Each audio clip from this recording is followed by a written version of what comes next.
Hello, my friends. I'm Shay Marville. Welcome to the second season of Let's Talk, a podcast dedicated to healing and growing through conversations, stories, and deep listening. We are an alchemy of one another. Talking helps us to relieve our burdens, to suffer less, because we are each other's medicine if we choose. So let's talk.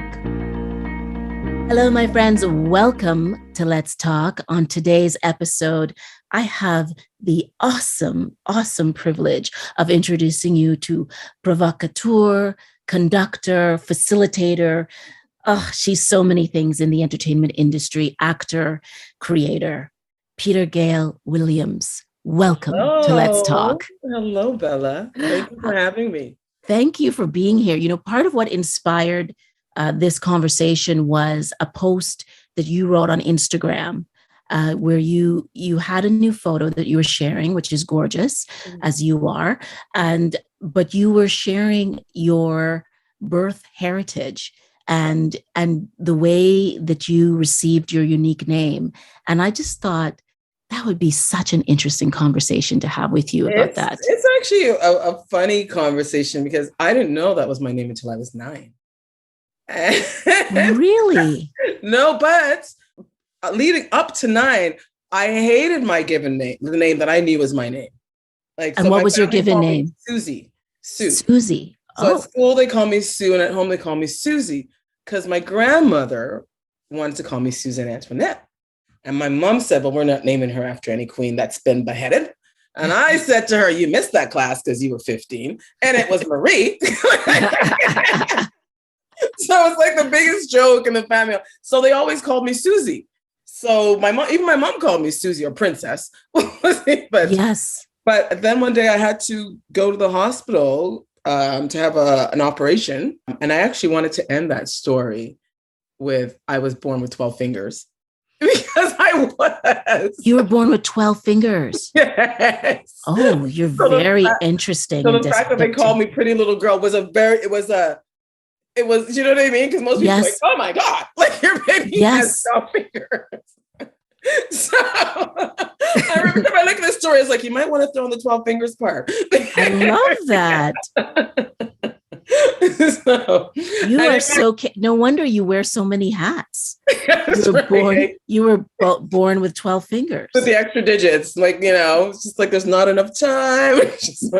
Wow. So you came here with purpose. Yeah, apparently. Yeah. So one of my uncles always laughs about it because he said, you know, he remembers that I had them they didn't take them off right away. So I had them for a while. Really? And he actually said to me, you know, probably 2 years, he goes, whatever happens to those fingers? I was like, what kind of question is that? Whatever happened to those fingers? So when you were a child, you had them, they were removed. Yeah, they were removed probably like when I was at a walking age. So I started walking, my mom told me like 8-9 months. I walked really young.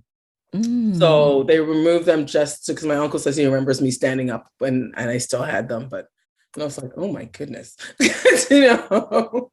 Wow. So when I was 9, I had to go to Sick Kids for an operation for my citizenship card. And I was in the back of the car with my parents and we're driving. And I'm like, well, that's a picture of me. But what's that name? And I said to I remember looking at them and I said, what's this? What is this? And she just looks at me and goes, oh, that's your name. And what was the explanation? Like, that's your name? Well, she just told me the whole story then. And she was just like, that's what I want to call you, but everybody calls you Sue. And she just told me. And I was so relieved. I have to say, I was, you know, as a 9-year-old, I was like, oh, I hated this. I didn't feel like a Sue. No. Do you know what I mean? I just didn't. And I remember looking in the mirror going like, no, I'm not feeling this name. And so like, it was just a thing. So when they told me, I was like, and you know, kids remember when I came back to grade 3, I was like, my name's not Sue. Don't call me that anymore. It's Petergail. Wow. And it's a very unique name, Petergail. Yeah. What inspired her to give you that name? I think it's just my mom. She was very creative, very bright. My brother's name is Don Ray, which means one light. You know, like my other brother's name is Colden. Like, so she has this thing about names, and Yes. even though she's a Marlene, she renamed herself Ola. Look, she was just like, because her mom named all her kids after MGM movie stars. So one of my Fascinating. uncles is Vernon. My mom is Marlene Cynthia. So you really had a very dramatic start in life because your mom Yeah, was very young. she was a dramatic person. It sounds Yes, like. yes, yes. Very, very, very like, and a very strong-headed woman. Like I Mm, look back now and because she passed away at 46 and I was 30 when she passed away. I remember when I reached 46, just thinking, oh God, I've done nothing. Like, even what? though my mom had done a lot, Yes. and like, I was just sort of like, I was just sort of like figuring it out a bit, and I was just like, Yes. I and I know was like, exactly. that's where the tragedy lies, when somebody passes that young. Hmm. Because they're just figuring. I realized, I was like, oh my goodness, she's probably just figuring it out, you Of know, course. Of course. because she had 4 kids to raise, and but she always made it fun. She was 16 when she had you. Yeah, yeah. So you kind of you grew up with someone who was, My friend. yeah, Yeah, right. yeah. So it was very, very, very, very different. And my aunt, just told me a story recently because we were talking about some family issues, and she said, oh, because my mom was the eldest. My aunt said, we never let you stay with anybody. She's like, if your mom didn't have you, I had you. Like, Mm, they were both very young, but there was just that, they were just very all protective. yes. Wasn't that, thing in Jamaica where she was not going to leave us. No. A lot of parents left their kids and came to Canada. Yep. And I was behind my mom 6 months later. And Wow. my grandmother, they told me the story, was like, no, just let her stay here. Like, my mother was like, no, like, and they were trying to convince her that it would be easier as a young woman in a new country not to have your children. Yes, And yes. then you can send for them later. And she was not doing it. So you grew up really surrounded by Mhm. love. Oh, yeah. Yeah. Like, love and just all kinds of crazy happens. Do you think that's what attracted you to the entertainment business? Is just coming from this really dynamic background? Well, my mom was a songwriter. And she used to, at one point sell t-shirts on the back of her car. She had the first reggae concert at the Roy Thompson Hall, which we lost the house over, but it's another story. But it was Dennis Brown and Lloyd Parks and We the People. What? And it was an amazing experience for me at 15. Oh And then I my. look back and I go, my mom dreamed big. Like, Yes. she had a record label, it was called Metro Sounds back in the 80s, and she produced people and went to studios. Like, so she did a lot for her 46 years. And when I Mm-hmm. look and I just sort of go, I've done nothing. Like, I really feel like I actually do. I really feel like, oh Lord. Like, That's so untrue though. I mean, you've done so many things and like you're so well known in the industry, like as a connector and creator. And I call you the provocateur and conductor, but as an agency owner in the industry, do you think there's more work now for like consistent work for people of color, for Black people? this was our year. And I'm going to tell you because, Yeah. and I had to laugh because I'm booking the stand-ins. I'm booking, and I had to laugh, and I was just like, oh my goodness, we used to be the Black round. Like, Mm. you know what I mean? Now it's like I couldn't find enough stand-ins to Wow. fill all the positions. And of course, the Asian women, there was a lot of Asian women as well, and Asian men now, and South Asian. So there's just more diversity happening. Mm-hmm. But at the same time, it's like, what are the roles? Mm. Like, what are the parts that we're seen as? I find that when I audition with my wig on, I'll get a call back. When I audition with my natural hair, no. Yeah. Do Wow. you know what I mean? Right. Yes, of And course. it's a little experiment that I've been doing. Mm-hmm. Like, sort of Mm-hmm. like going like, I might not even need the wig for that actual thing, but it's No. the people at the other end of the table, how they're comfortable seeing Yes. me, or you Yes. seeing And someone like accepting me. Yes. and what they're willing to accept to even And go also, to the next they level. don't want to do the work when they see me without hair, going, "Oh, Yeah. what are we going?" Like, you know what I mean? Oh I just yeah. need to be Yeah. packaged. I need to be packaged. I need to, be, Yes. and I don't give two F's anymore.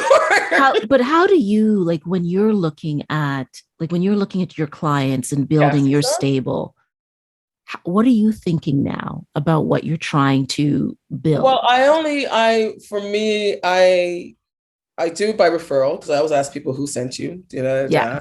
and I have people send me, "Oh, Peter, you could be such a bigger agency, da, da, da, da." And I was just like, this doesn't interest me. Money's never interested me. I like my sanity. I love my Yeah. time. I love to be able to breathe. I Mm-hmm. love the time with my children. I love my downtime. I don't have that drive for money and things. Mm-hmm. And sometimes, Mm-hmm. there was a long time I thought there was something wrong with me for the longest time. Mm-hmm. So when I look at my agency, I work with who I want to work with. The moment, if I had somebody, I sent them out recently, they just didn't work out, and I just said to them, take care. That's it. And they sent me back this, oh, I hope this doesn't affect my bookings for the future. And I was like, take care. Mm-hmm. That was it. Because because there's only so much energy I have, Yeah, and that's right. there's only so much story I can take, or anybody Yes. can, and it's just sort of like I've reached that point of saturation where I'm just like, there's somebody else who wants to do it more than you, Mm-hmm. and That's right. There is always someone, right? there's More always hungry. that wants to do it more than you, and I'm sorry, it's just not working, and that's what I say to people. It's just like and that's what I said. This is not working. Take care.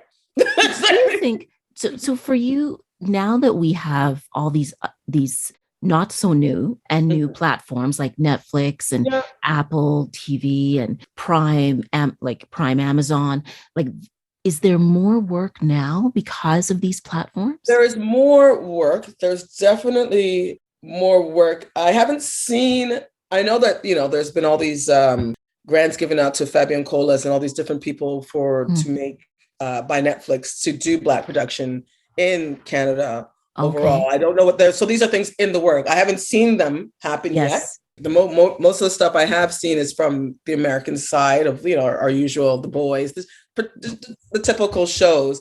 All summer, a lot of the productions have been predominantly Black. A lot of Black extras have been needed. And I have to say, you said to me, how do I, where do I see myself? I get up a lot of days and I hate my job. Why? No, I've been here since I started my business 2011. And as a Black woman, this is what I hate about my job is that I'm actually the only one. Actually. I was going to say, who else is there? And I don't even know if they notice, but I have to knock at the door every fucking day. Excuse my language. Yeah. I do. I have to. And I just think this is really odd to me that I've been here so long. Mm-hmm. I'm about to get emotional. I've been here so long. And I've seen white agents come up after me. I've seen agents come up after me who've gone away and stolen people's money and come back. Wow. And they still haven't used me.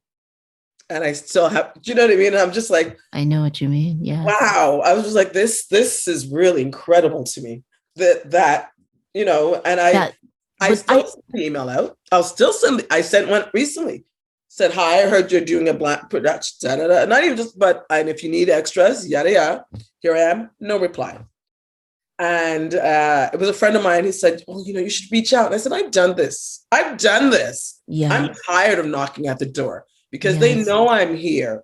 And they know the excuse they gave me why they didn't use me at first is because I'm new and they didn't know me. Da, da, da. So I have to prove myself. But I've seen white men and women come up after me who have stolen other people's roster. Wow. And these casting directors use them gladly. So, and it's like, I don't even know if they know they do it, but what they will, do you know what I mean? I think that's a very generous comment. You don't even know if they know that they're doing it. Like, I mean, it's unconscious a lot of the time. I don't even know if they know, because I will get a lot of, and I noticed that, somebody will say, oh, I need so many Black folks. And I'm just like, wow, I have more white people than I have Black folks in my agency. And I find it funny, like, it's like when people need Black folks, they're like, oh, I know who to call. It's like, actually, no, I have everybody here. Yes. I have, so to see me as a Black agency because I am Black is part of the problem. So therefore I'm left out of a lot of stuff. It's hard to talk about here though as well. Like I think in Canada, it's hard. Race is a difficult thing to talk about. They don't want to pretend it's not happening. Yeah, like even after the George Floyd horror show, and even though there's lots of reckoning and admissions, I still think as a conversation that is particularly Canadian and isn't just about Black and white, but is a conversation about diversity and how we perceive people, I still think it's so challenging here to have the conversation. It is very challenging. It is very, very challenging because I think as Canadians like to see themselves as all accepting and way better than Americans. And we don't have those problems. We actually do have those problems. And I'm not going to say that it's a different degree. Yes. Like we don't have the same chip, on our shoulder. It's different. Yeah, it's different. It's different history, different context. Different context. It's more West Indian. Recently, it was about 2 years ago, because in film, they use this when they're looking for Black folks, they say African American. And I just always write back Black. They'll be like African. So finally, there was a forum, and I had to laugh because it was the white ladies on the forum who decided going forward, we are no longer going to use the term African American or Afro Canadian. It's going to be Black. And I was like, I had to laugh. What took you so long? I was just sort of like, yeah, because we're in Canada and a lot of it just doesn't apply because we have people from Africa, from the Caribbean, from, also from Latin America. We have. So we're just Black folk. We are Black folk. That's how you want to see it. We're Black folk at the end of the day. But it's in, particularly in film, I still see the gap when I go on set in the crews. The people. So when my daughter was recently cast in this thing with Jason Momoa, Slumberland thing. Yeah. So I'm on the set. And as I'm looking around at everybody on the set, of course, I'm consciously counting. Do you know what I mean? I'm looking at the opportunities. Yes. That are there. And I'm just sort of going like, there's gotta, and it's not just for Black folk, it's for everybody. I'm talking Asian, I'm talking South Asian, I'm talking people of color behind the scenes. Yes. First Nations people. Everybody. Yes. Just behind the scenes. Or, I worked with Clark Johnson years ago, and he directed this thing, King. He's one of the director. Love Clark Johnson. Love him. He's amazing. One of the things he stipulated, I'm going to work as a director on this, but I need to bring in 2 young Black kids to show them what I'm doing. Yes. And he had a mentorship, and I was just like, good on you, Clark. Because I've never, and that was like, I'm going to say in like 2010 or something. You're right. Like, do you know what I mean? And he was somebody of where he is, just go, look, I'm going to do these things and I will direct these things, but I need you guys to allow me to have these young folks on set to mentor them. Yes, that it's intentional. And do you think that because we can't really talk about race in like some really profound ways in the entertainment industry in Canada, because we can't talk about it, we can't really get to how we do make it more diverse? I think everybody's sort of trying to say we're not like that. We're not like that. That's not a problem. Like even me bringing up the fact that, these women don't call me. They would say, oh, it's not about that. It's not about that. And I was like, no, it's a comfort amongst, they feel comfortable using somebody that looks like them. Yeah. Or their friends. They're friends. And that is the people they're amongst. And because I know I've been knocking at the door, and I've been in every situation where I can just laugh and go, oh, Lord, and that's why I say, I don't even know if they're aware they're doing it. And you're somebody who's created a lot of, you're very connected Oh, And I mean, it's not anything that's stopping you, but even with that, you're aware that oh, you're not at every table. oh, I absolutely am not at every table. I mean, I went to a meeting, I'll never forget it. They were starting a Toronto agency association. And I remember sitting in the room and there was one, two, three people of color. And one of the agents eventually, actually after that meeting, she closed her agency, Black woman. She was just like, I'm out of here. But I remember sitting in that room and I walked into the meeting late because that's one of my things that my mom always told me. She said, if you want to know how a room feels about you, walk into the meeting late. I don't know, it was just a little bit, so I walked into this meeting and it was obvious they were obviously talking about me before I got there because I was the only person that was actually on the side of casting directors. So this was a group of agents that were getting together to just land-based casting directors, and I wasn't having it. And I'm just that person. So I just stood there. And I said something at one point, then they end up having a break, and I walked out of the room, and another agent comes up to me. She's a white woman. She's like, I just want you to know, Petergail, none of those people there like you. And I said, I'm not here for them to like me. I'm just here, I'm just going to give you my opinion on that. You guys are trying to bite the hand that feeds you, because that's what was basically what was happening. They were, trying to do some agent casting director revolt, and I was like, But the fact that she said this to me, and I was just and felt comfortable, to tell me that nobody in the room likes me because I speak my mind. But it's not because you're Black. It's because you speak your mind. I mean, and I was just like, really? Because I have an opinion, and it's valid, and I'm just sort of like going, this is not this vindictive, games. It's just like, just get the job and do the job, and that's for me. That's how I run my business. Even and there was a period where I was going through anxiety, stress. Because there's a weird thing to belong to a group but not belong to a group. Oh, it's terrible. It's a terrible feeling. It's terrible because you're sort of ignored while you're actively working, and you sort of need the group in order to continue building. Yes, right. Yes. So it's a weird, painful place to be in. To go, okay, this is the thing I got to do, but I'm not wanted on the voyage. Nobody. But still, I'm going to get up every day and just go, well, I'm here. And keep, doing. Do you build or create outside of Canada as well? Are you looking for work for your stable? No, just because of COVID. Everybody's always been in-house, and it's background work. So everything sort of stays central. Right. It's always, so there wouldn't be any need for that. What have you learned during the pandemic that you didn't know prior to the pandemic about the work you're doing? That it doesn't matter. that the work doesn't matter? Yeah. What doesn't matter? When I say it doesn't matter, at the end of the day, I get a lot of work that before the pandemic was rush, now, we got to get, like everybody was just in this frenzy, and which would get me into a frenzy. And I would just be like, oh, I got to get this done now. And then maybe 3 hours later, I get an email that said, stand down. It's okay. We're not doing that anymore. And I'd work myself into this frenzy. Yeah. So I've learned to just breathe. I'll open an email, look at it. If I can think of whoever fits that spot right away, I send it off.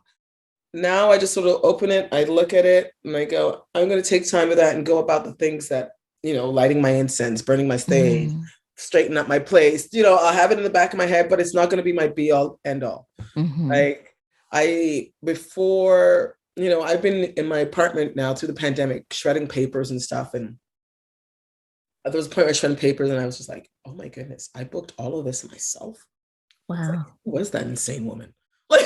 Like I had to look and I go I was like, that is a lot of work for one person. Yes. And when I think about it, I was working in my sleep. I literally was. I did my cousin's a producer, and she did the Harriet Tubman Production, yeah. No, not the Harriet Tubman, sorry. CJ Walker, Madam CJ Ah, Walker production here, which meant, so I did the majority of the background yes, yes. for that show. And thank goodness that, and that's a thing where I count myself lucky because I was able to jump on a production and actually, give somebody else work and give my community at large, like the amount of Black folks I employed. that's when I have a good feeling about my job. Yes.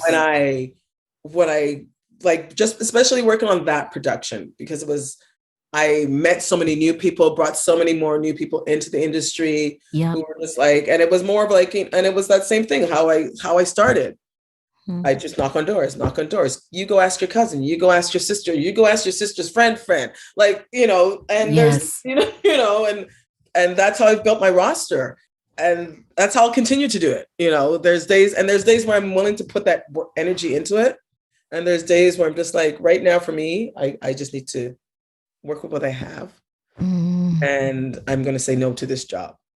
And that's what the pandemic has taught me, just to my peace of mind. That's what it's taught me. And, I was, when you were talking about Michaela Webb Cole there, and I keep playing her words in my head of, it's okay to disappear. And for me, that just, it meant so much, because I love my alone time. I love, because I get emails at text at 3 a.m. Like, do you know what I mean? And I'm just around the clock. And I'm like, why do I care if you are going to wear red nail polish or not? Like, do you know what I mean? And I really, and I look and I was like, oh my gosh. So my phone is usually turned off. Like, just because of that, it's like, there's no ringing coming from my phone unless it's my children and my best friend. Yeah. It does not. Because it's blowing up all the time, right? All the time with everybody wants to feel important. So do I. Everybody wants to. And a lot of time, I don't think people realize that, oh my God, it's 2 a.m. Maybe I shouldn't text her. Yes. Yeah. So what do you think is next for you? And again, actually in relationship to being an artist who's been in the pandemic, who's, managing this agency, directing this agency, but then also being an artist yourself? Oh, I'm definitely going to be working on my music, because that is what the pandemic led me to, because I wasn't happy going into the pandemic. I didn't realize I was suffering from anxiety or anything like that until the pandemic began. And I was like, so happy just to lay down. Just like, yes. And it was when we were slowly coming back into the work, and I got the first couple of emails, and all of a sudden this feeling overcame me. And I was like, what's wrong with me? What's like, and then I realized, I was like, because didn't realize I was going to my naturopath, going to an osteopath, going like, I'm throwing up in the mornings when I wake up. These, I don't know what's wrong. I just feel like your nervous system. My nervous system was absolutely shot because of work. Absolutely. And then when the pandemic happened, I was just like, oh, thank you. I just get to stop for a minute, because I feel like I've been working since I was 13. Yes. You know what I mean? Like, I feel like it's been, on overdrive. Yeah. Yes. Because that's what I come from. Like, we were always doing something good. Like, so this was the first time in my whole entire life that I was just like, I get to sit down and just do nothing. Like, and it's not recess. Like, and everyone, and you have to. And you have to. And everybody has to do it. Yeah. And everybody has to be in this state. And being in that state made me realize what's important, what's not important. And I always, I realized, like, I was feeling like a failure a bit, because I'd have people like, oh, Petergail, your agency could be so much more. You could be taken over. And I was just like, I have no interest in that. I don't. Wow. I don't have any. Isn't it interesting how people also evaluate why you should be happy, like, and that you should have more, rather than, like, that you're not satisfied with what you have. And they'll come to you with it like, well, look at your life. You can have a bigger house. You can have a this or that. And undeniably, it goes into my head and we'll go like, well, Yeah. and so I've actually been writing this thing called Maybe I'm Lazy. Oh wow, And you're really going for it there, I'm because challenging that's myself to 15 minutes of stand up, and it's called Maybe I'm Lazy and it's really just about my whole experience and looking at my life going like, I don't really care for that. Maybe it's isn't because isn't that no, but this is okay. This is so interesting to me because one, that old stereotype about Black people being lazy. yes, exactly. And And then doing everything. and well, right. And then the culture, the Western culture is, don't stop, keep moving, keep moving, keep moving. Yeah. And it feels like, like sometimes you can't even go on vacation because you're supposed to be doing something when you're on vacation and then showing everyone your pictures. I think that's fascinating to do a stand-up about that. That would be amazing. And it's just, to me, it's just about all those notions of what people think you should have and what I think I should have. And like me just looking like, okay, well, maybe I'm lazy, but because I'm Yeah. not feeling this kind of motivation. I don't want that. I And I want just like, this. exactly. And I was just like, I like sitting down with my dog and petting my dog and just going, especially during the pandemic, because I lived right at Bathurst and Bloor area. Yes. And I would see people and it would crack me up, especially the lockdown. And I'm talking about lockdown period. Yeah, Nobody was supposed to be out. And I would sit here and I would look out my window and I'd be like, where are all these people going?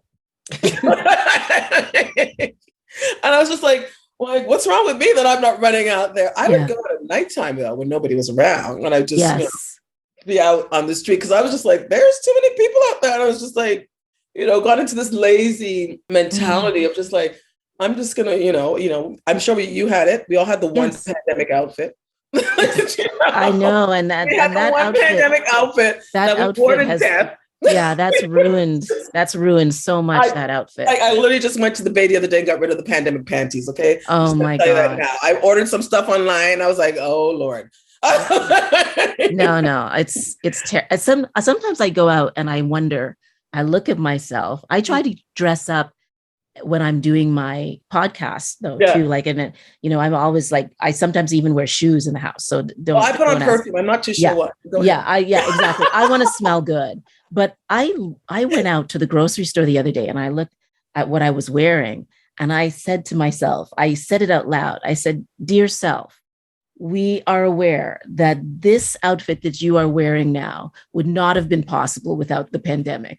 This would never have come into your mind before to match gray and orange, to wear some hat. Absolutely absurd. And then I looked at myself and I said, I'm going into the grocery store, but I am aware that I really have not, like, I've lost something here, and I'm going to.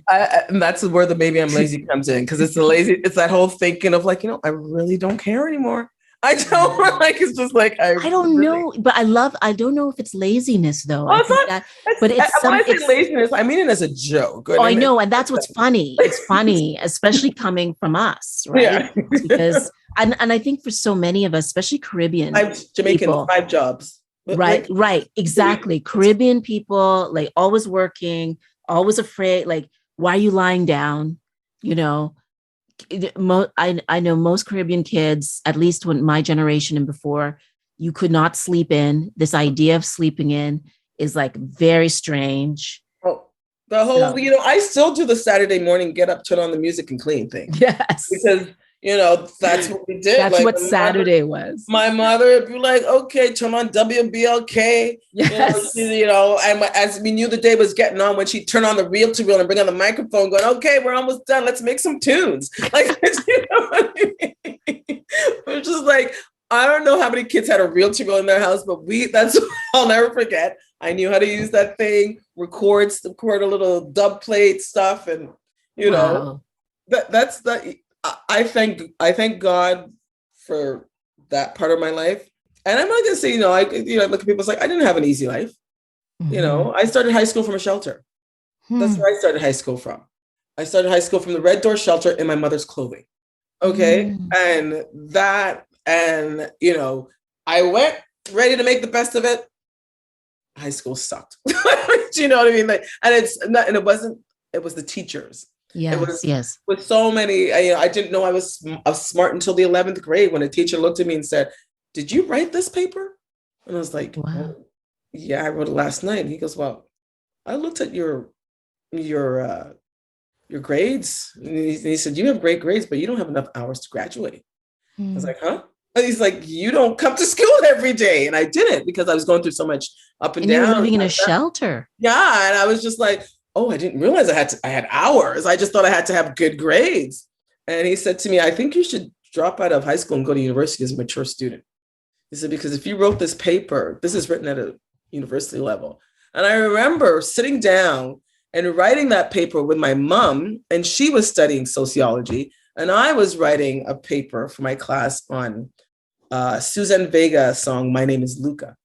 And it Hmm. was, and I remember just talking to her and about what I was writing and, learning the word milieu and just stuff like, Yes, yes, yes. just stuff like that. And when I handed in the paper and the guy, he looked at me and said, "Do you?" And I was like, "Yeah, I just had conversations with my mom about it." And that was, that I didn't drop out of high school then, but it was in my mind where I was just like, Yes. huh? I was like, did this man just tell me they were going too slow for me? I was like, that's what's wrong with my high school experience. And Wow. yeah, looking back, I wish I I had the I don't know, you've gone through things with your kids about how to go to university and stuff Yeah. like that. I never had that because my Yeah. life was in so much turmoil. It's like nobody ever asked me what university you're going to go to. Like it just never happened. No, I know. I totally understand. And it's not just that. It's like also when you come from some immigrant parents, Yes, they don't know how to navigate the all of system that. here. And sometimes they're directing you towards work or school that isn't right for you, Yeah. for like what your skills and capability are. So you can't, and then when you're at school, they don't quite understand you. It's challenging. It's very but to that respect, my mom, she understood the school world. Yes. And I think she knew in her head, we were just like, there's mature student stuff. So like, I don't think she really, she was already helping people in the community, a lot of people where we grew up, because we grew up on Ontario housing. And I lived at Don Mills and Finch, and they used to streamline kids. And my Yeah. mom, I went to school downtown because my mom was like, "No, we're not going to school anywhere up there." So we went to school in the annex. And my Yes. mom was able to help a lot of kids who were going to go into that basic general program to go Yeah. into different. And that was one of the things that she always did in the community. Like she just, she ran she brought the dance programs for Metro Toronto Housing Authority. At one point, Mel Lastman came around, got her to run as an alderman in her 30s. Like, so Wow. she did all these, like when I look back, I was like, oh wow, my mom's done these wonderful things that make me proud that I didn't even realize in that moment. But we still had a life where I was just sort of, I was in a shelter. Like, Challenging. Yes. Yeah. because as a Black woman trying to do all those things, you take risk and it doesn't work out every day. Oh, Mike, that's so, it's so and no bank is interesting. going to come to your rescue, especially back then. And you Yeah. can't get credit. I remember going down to Bell Canada at Bay and wherever with my mom and her paying the bill in real time so they can turn back on the phone.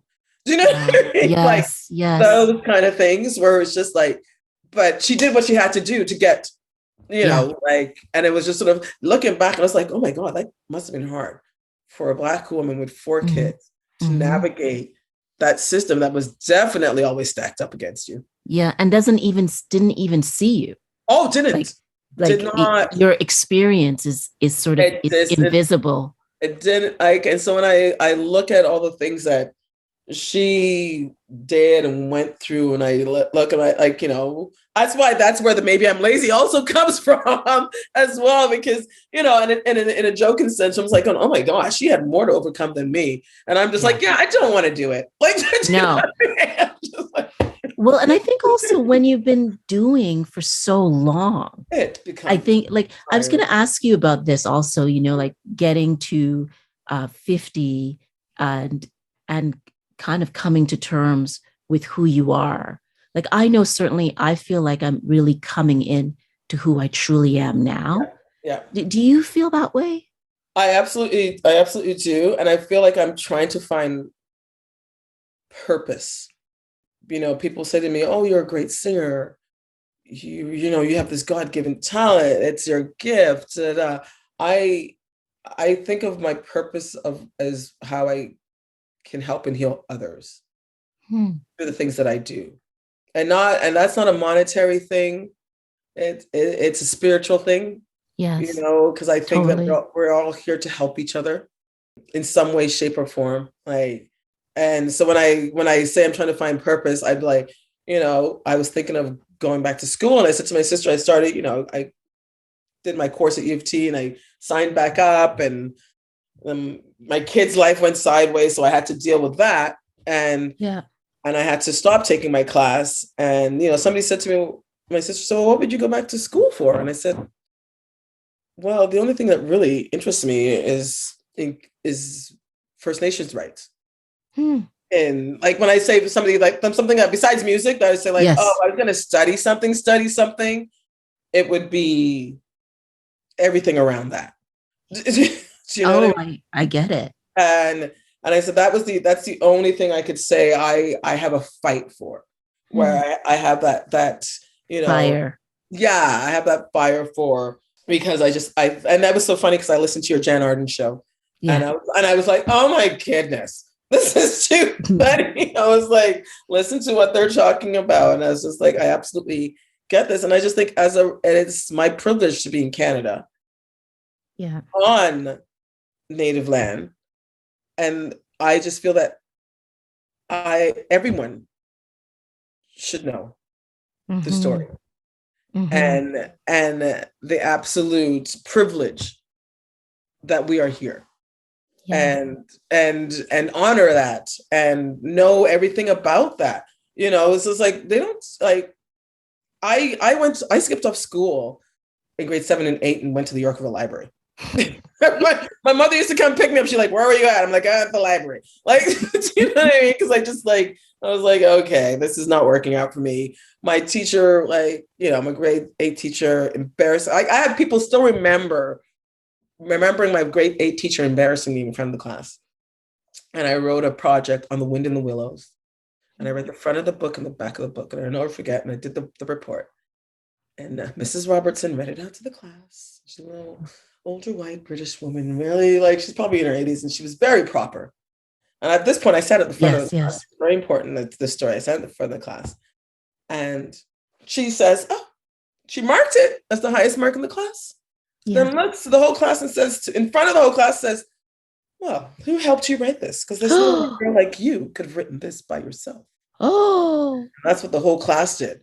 And I was like wow. 13 or 14. And I just remember going, and I was just sort of like, and I just crying, like, just like, you know, just absolutely shattered. Like, you know, it's to be praised and Demoralizing. slapped at the same time. Somebody praising you Demoralizing. and slapping you in front of your peers. And I actually had somebody recently remind me, said, "Oh, do you remember when?" And I was like, "Oh my gosh, you were there."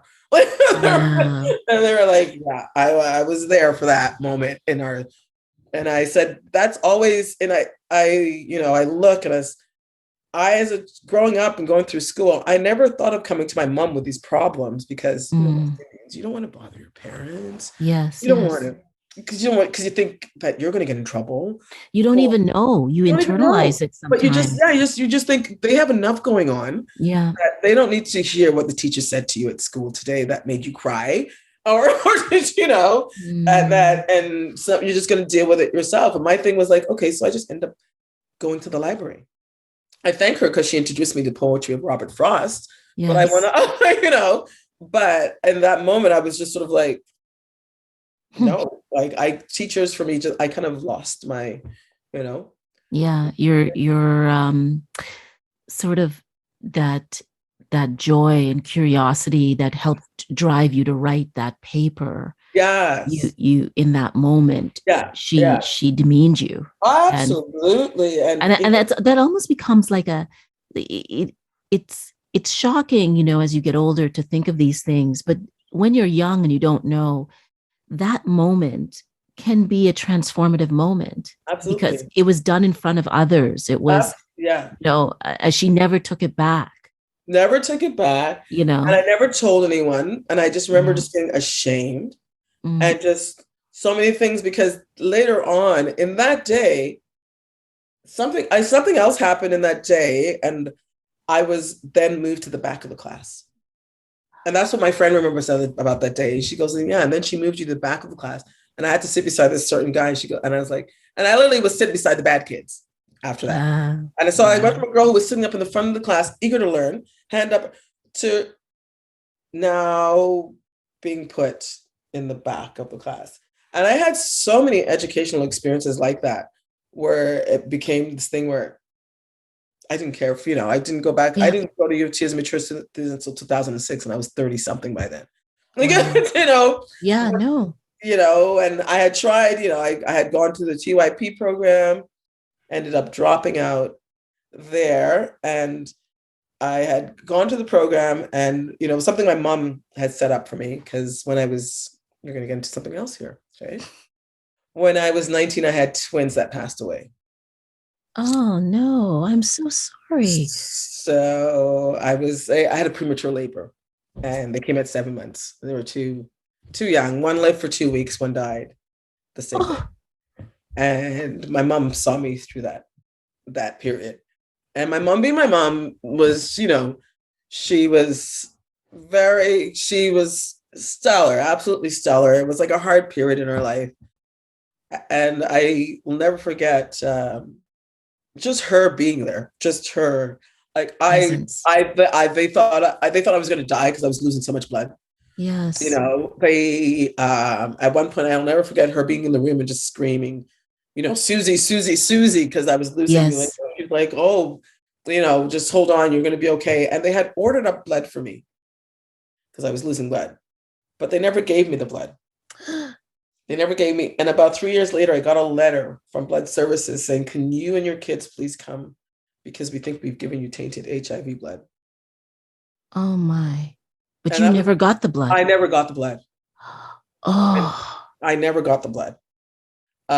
Because everything, like, I just bounced back. But they were like, I remember them saying, I think we're going to need blood for her, because I was, Yes. Yeah, you were losing so much blood. Yeah, but I never got the blood. Thank goodness. Thank And I remember goodness. that letter coming in the mail and my mother getting mad, because what was happening, we lived in America, and they would send me, because after you have a baby, they send you all that stuff from those companies. Yes, yes. And they kept sending it even though you didn't have any babies anymore. Yeah. Anymore. Yeah. And it would come, and it would come. And so there was a point where she was just like, and I think that was the last time I got to go to the mailbox, because I would go to walk down to the mailbox in Markham at that time.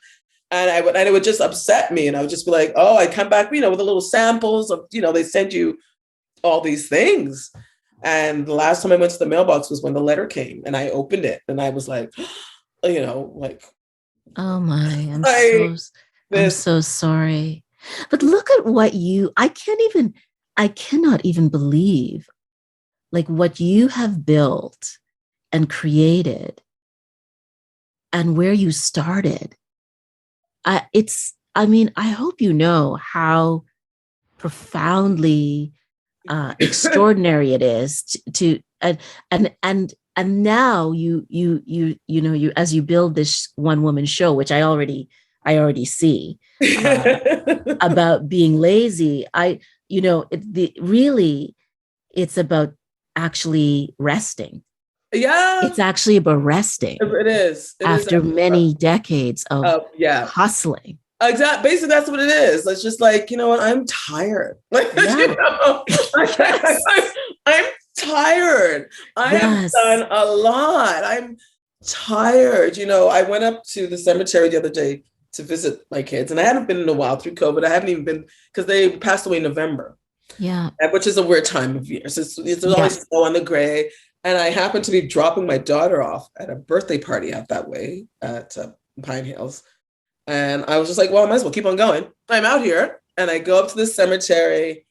I buy these, flowers and candies like I always do. And, find the grave. But as I'm just like, I really have to pee. And it was the funniest thing. I go up to the door of the place, and it's being, reconstructed. And I'm standing there, and I call the number, and the woman says to me, "Oh, the bathroom's around the corner." Yada yada, and I'm like, okay, and I'm walking around. All of a sudden, I hear somebody behind me, "Hey, hey!" And I'm like, "Yeah." She's like, "Are you the lady that just called me?" And I'm like, "Yeah." She's like, "I gave you the wrong directions. Come here, sweetie." She was just like, and it was, I just was just such a beautiful experience being there with this. She just came and got me, and she was just led me, and they'd redone the whole place, and it looked beautiful inside. I actually said to her on the way out, I was like, "I love the renovations. I might just move in."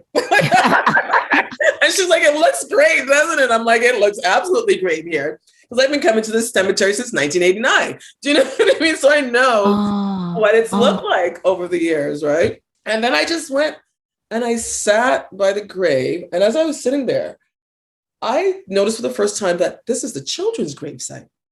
Like all the other graves. And I started to walk around, and I was like, they were all children. And I was like, oh my God, I didn't realize that this whole area was, children. Just children. The gravesite I have, there was a marker.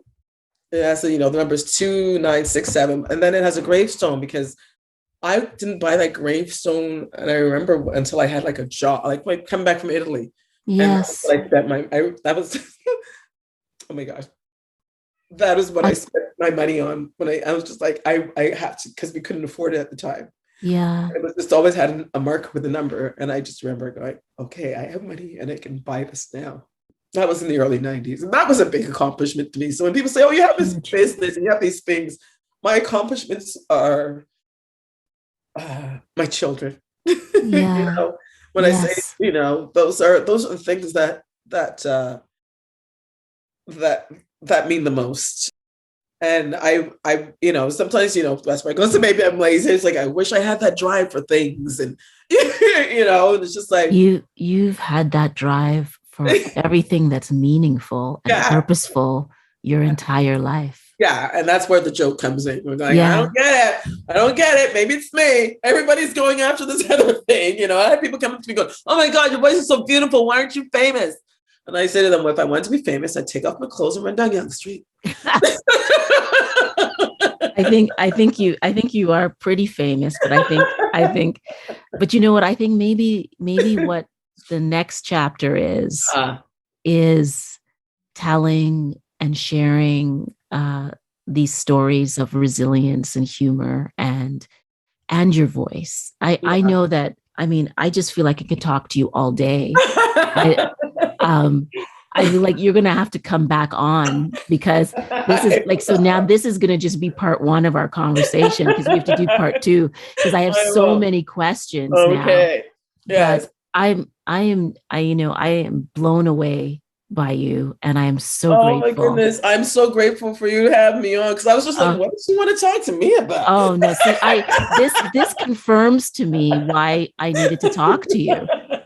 I knew nothing about you other than we were like ships in the night, always missing each other for 30 years.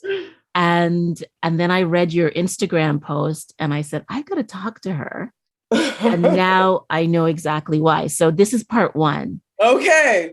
I want to thank you so much for being here. Thank you. Oh my gosh. Thank you for just asking me to do this, because I was just like, I'm like one of those life in the moment people. Do you know what I mean? Oh, I'm so glad you chose yes. You've given me, you've really given me something today. This is a gift to be able to talk to you. Thank you so much for having me. Thank you, my friend. I'm honored, and we do have a lot more to talk about now that you got me started. Petergail Williams, thank you, and I will see you in part two. Bye. I'm Shay Marville, and you've been listening to Let's Talk, a podcast dedicated to healing and growing. You can follow us on Instagram, Twitter, and Facebook. And listen, I need your help to grow the reach of this show. Would you please subscribe, rate, and review us on any platform that you're listening to? I'd love to hear your feedback. Ciao for now.